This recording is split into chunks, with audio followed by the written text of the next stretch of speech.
اب تک بہت سارے نوجوان بہت سارے تدفین میں جڑے ہیں، لیکن اس مرحوم کی جو درد بھری داستان ہے میں چاہتا ہوں کہ آپ بھی سنیں اور تمام انسانیت بھی سنیں اور ان کے حق میں دعائیں بھی کریں کہ انسان کیسے کیسے درد سے سفر سے گزرتا ہے۔ جب یہ اچھا کماتے تھے، کیرلا میں رہتے تھے، سعودی کو گئے تھے، سعودی کو جا کر 90s کی بات کر رہا ہوں، اس وقت پر ان کی سیلری 30,000 روپے تھی۔ 30,000 روپے کما کر اپنے بیوی بچوں کو انڈیا دے کر بھیجتے تھے، بچوں کو قابل بھی بنایا۔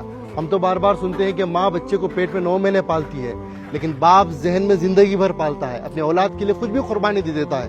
لیکن جب باپ کے پاس پیسہ آیا، یعنی اس مرحوم کے پاس، شمس الدین صاحب کے پاس، تو انہوں نے بیوی بچوں کو سعودی کو بلا لیا۔ سعودی کو جب بلا لیا تو ان کو بھی، یعنی ان کے وائف کو بھی جاب پہ لگایا گیا۔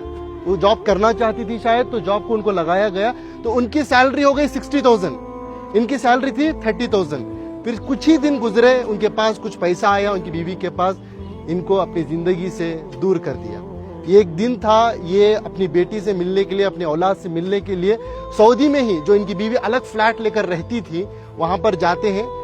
باپ اپنی بیٹی کی محبت میں انٹری لیتا ہے، جاتا ہے، بیٹی دروازہ کھولتی ہے، بیٹی باپ کو دیکھتی ہے، جیسے ہی باپ کو دیکھتی ہے ایک دم سے دروازے کو موچ دیتی ہے۔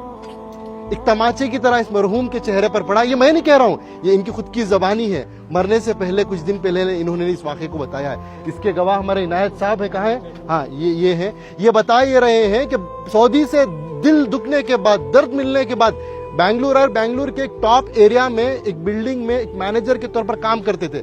یہ خود اس کے گواہ ہیں کہ ایک ملٹری کی طرح سسٹم تھا ان کا، اصول آداب کے پکے تھے، بنا ایرن کے کپڑا نہیں پہنتے تھے، ایسی اپنی زندگی، چھوٹا سا کمرہ تھا، سیڑھیوں کے نیچے سے بیڈ ڈال کر، ایک پنکھا لگا کر، اسے بھی پاک صاف رکھ کر جیتے تھے۔ یہ پوچھنے لگے کہ بھائی میں تو سمجھا آپ ایک سیکیورٹی گارڈ ہیں، لیکن آپ کی یہ پاکی صفائی کو دیکھ کر، آپ کی یہ ملٹری سسٹم کو دیکھ کر، آپ کی اس ڈسپلن کو دیکھ کر میرے اندر سوال پیدا ہوا، آپ کی زندگی میں کیا ہوا؟ تو انہوں نے یہ اپنی داستان سنائی، یہ درد بتایا۔ تو بس میں انسانیت سے یہی بات کہنا چاہتا ہوں کہ دولت تو کمانا ہے، وہ مقدر کی ملے گی، لیکن اپنے رشتوں کو بنائیں، پہلے اپنے بچوں کو، اپنی اولاد کو مسلمان بنائیں، انسان بنائیں۔ آج پتا چلا کہ ان کی اولاد امریکہ میں ہے، USA میں ہے، لاکھوں کے روپے کما رہے ہیں، لیکن افسوس کی بات، دولت تو دولت ہے، ان کے پاس باپ کے جنازے کو آنے کی توفیق تک نہیں ہوئی۔